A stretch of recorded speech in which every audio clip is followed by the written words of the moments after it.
देश में इन दिनों लोकसभा चुनाव से अलग एक बहुत बड़ी खबर चल रही है दोस्तों, जो शायद आपको गोदी मीडिया की स्क्रीन से गायब दिख रही हो।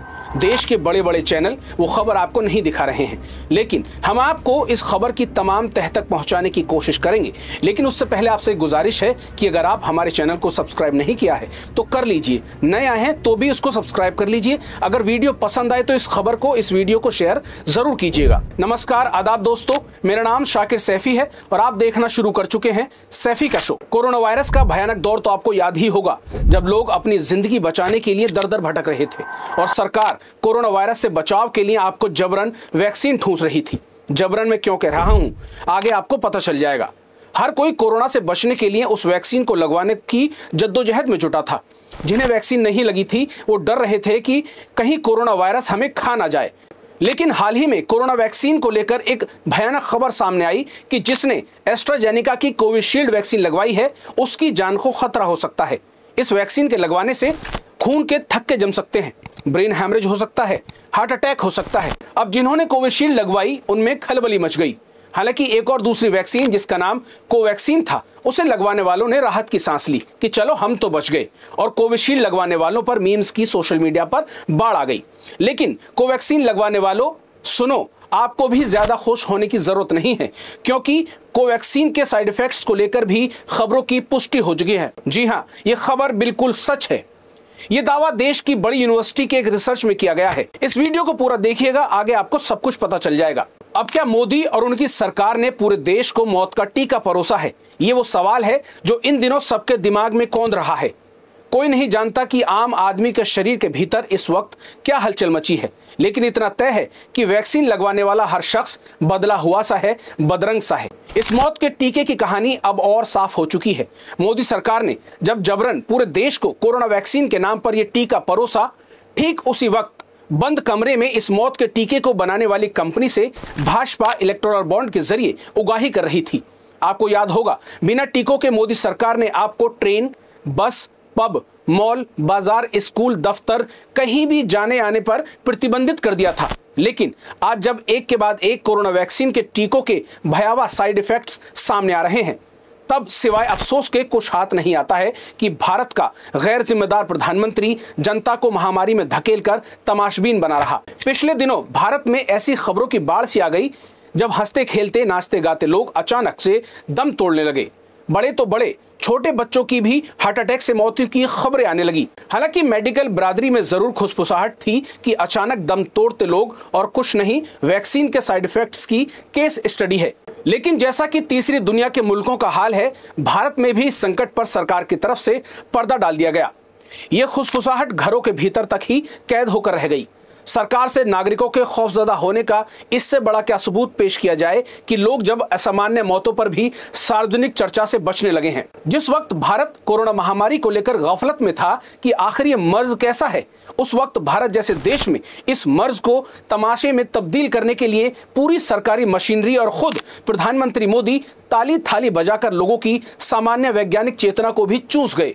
इस देश के क्या सेलिब्रिटी, क्या आम आदमी और क्या सरकार में बैठे जिम्मेदार, सब ने मिलकर कोरोना वायरस को एक ऐसे तमाशे में तब्दील कर दिया जहां गंभीर सवाल ही अपने वजूद को छोड़कर गायब हो गए। ये गंभीर सवाल क्या थे? यही कि कोरोना असल में मर्ज क्या है, और जो वैक्सीन मर्ज के इलाज के तौर पर भारतीयों को इंजेक्ट की गई, उसकी विश्वसनीयता कितनी है।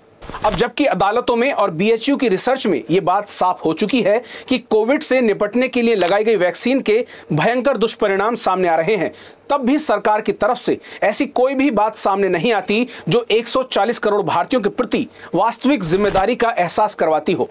हाल ही में कोविशील्ड बनाने वाली कंपनी एस्ट्राजेनेका ने कोविशील्ड के गंभीर साइड इफेक्ट्स में TTSI का जिक्र किया। कंपनी ने कहा कि उसका टीका TTS का कारण बन सकता है। यह बेहद गंभीर बात है। इस स्थिति में प्लेटलेट काउंट घटने और खून के थक्के जमने जैसी समस्याएं पैदा हो सकती हैं। हार्ट अटैक भी हो सकता है और ब्रेन हैमरेज भी हो सकता है। ब्रिटेन की अदालत में फार्मा कंपनी एस्ट्राजेनेका के कबूलनामे के बाद अवेकन इंडिया मूवमेंट के बैनर तले डॉक्टरों ने इसे लेकर चिंता भी जताई। लेकिन जैसा कि मैं पहले ही कह चुका हूं कि तीसरी दुनिया के देशों की हालत इतनी खराब है कि यहां आदमी को आदमी मानने और उस पर कुछ भी परीक्षण करने से पहले सोचा ही नहीं जाता। तब भारत भी इससे कैसे अलग रह सकता है?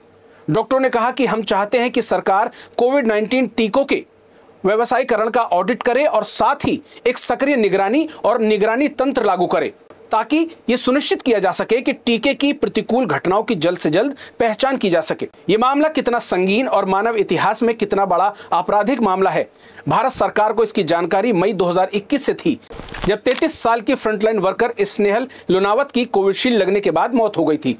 उनकी मृत्यु की पुष्टि IFI समिति ने वैक्सीन उत्पाद संबंधी प्रक्रिया से हुई मृत्यु के रूप में की है। तब स्नेहल लुनावत के परिवार ने कोविशील्ड बनाने वाली कंपनी सीरम इंस्टीट्यूट से मदद मांगी थी, लेकिन उन्होंने इस बात से ही इनकार कर दिया था कि स्नेहल की मौत उनके टीके के चलते नहीं हुई है। AIM की राष्ट्रीय संचालन समिति के सदस्य मंजुनाथ ने कहा कि जब कोविड-19 के टीके लगाए जा रहे थे तो बहुत से लोगों को पता ही नहीं था कि तीसरे चरण के ट्रायल के पूरा होने के बिना ये सब किया जा रहा है। असल में वैक्सीन बनाने के बाद उसे कई चरणों में परखा जाता है कि कहीं वैक्सीन इंसानी शरीर पर इफेक्ट तो पैदा नहीं कर सकेगी या करेगी। लेकिन यहाँ तो इलेक्टोरल बॉन्ड से चंदा लेने की हड़बड़ी ऐसी थी कि करोड़ों भारतीयों को बिना बताए उनकी ही सरकार ने मौत के मुंह में धकेल दिया। ये तमाम जो खबरें चल रही हैं ये तो यही दावा कर रही हैं। क्या अब सीरम इंस्टीट्यूट पर मुकदमा दायर होगा? क्या अब स्नेहल के परिवार वालों को न्याय मिल सकेगा? ये वो सवाल हैं जिनके जवाब फिलहाल तो मौजूदा सरकार से मिलना नामुमकिन सा लगता है, और नामुमकिन ही है। ये वही सरकार है जो गो कोरोना गो जैसी अवैज्ञानिक नौटंकी इस देश को पूरी बेशर्मी से परोस रही थी। लाशों से पटे इस देश में पहले तो कोरोना से मरने वालों की संख्या का आधिकारिक डेटा कम बताया गया, और बाद में जब इस मर्ज के लिए हड़बड़ी में फार्मा कंपनियों ने टीके बनाए तो आनन फानन में बिना ये सोचे कि इसका प्रभाव मानव शरीर पर, इंसानी बदन पर कैसा होगा, सरकार के तानाशाह फैसलों के चलते इसे हर भारतीय को इंजेक्ट कर दिया गया, लगा दिया गया। आप किसी विकसित देश में तो मुआवजे की कल्पना कर सकते हैं कि वहां सरकारें अपनी इस चूक पर मुआवजा दें, लेकिन यह भारत है जहां मुआवजा तो छोड़िए, ऐसे प्रश्न पूछना ही मीडिया मुनासिब नहीं समझता। इंडिया अवेकन मूवमेंट के बैनर तले डॉक्टरों ने यह भी मांग की है कि सभी वैक्सीन पीड़ितों या उनके परिवार के सदस्यों को केंद्र सरकार और वैक्सीन निर्माता कंपनी मुआवजा दे। वैक्सीन से पीड़ित लोगों और उनके परिवारों को फौरन न्याय प्रदान करने के लिए फास्ट ट्रैक कोर्ट और वैक्सीन कोर्ट का गठन किया जाना चाहिए। हालांकि इसकी उम्मीद करना बेईमानी होगी, बेईमानी ही है। इन दिनों जब एक तरफ देश में चल रहे चुनावों के बीच प्रधानमंत्री मोदी अपनी कथनी और करनी से अलग इंटरव्यू अपने चहेते पत्रकारों संग मिलकर डिजाइन कर रहे हैं, BHU की रिसर्च ने कोवैक्सीन लगवाने वालों को भी उसी कतार में खड़ा कर दिया है जहां कोविशील्ड लगवाने वालों की चिंताओं की लकीर खींची नजर आती है। भारत बायोटेक की कोरोना वैक्सीन कोवैक्सीन के साइड इफेक्ट्स हैं, ये बात अब साबित हो चुकी है। ये बात अंग्रेजी अखबार इकोनॉमिक टाइम्स ने एक रिसर्च के हवाले से लिखी है।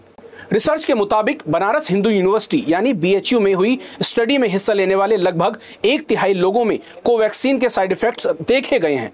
इन लोगों में सांस संबंधी इन्फेक्शन, ब्लड क्लॉटिंग और स्किन से जुड़ी बीमारियां देखी गई हैं। शोधकर्ताओं ने पाया कि टीनेजर्स, खासतौर पर किशोरियों और किसी भी एलर्जी का सामना कर रहे लोगों को कोवैक्सीन से ज्यादा खतरा है।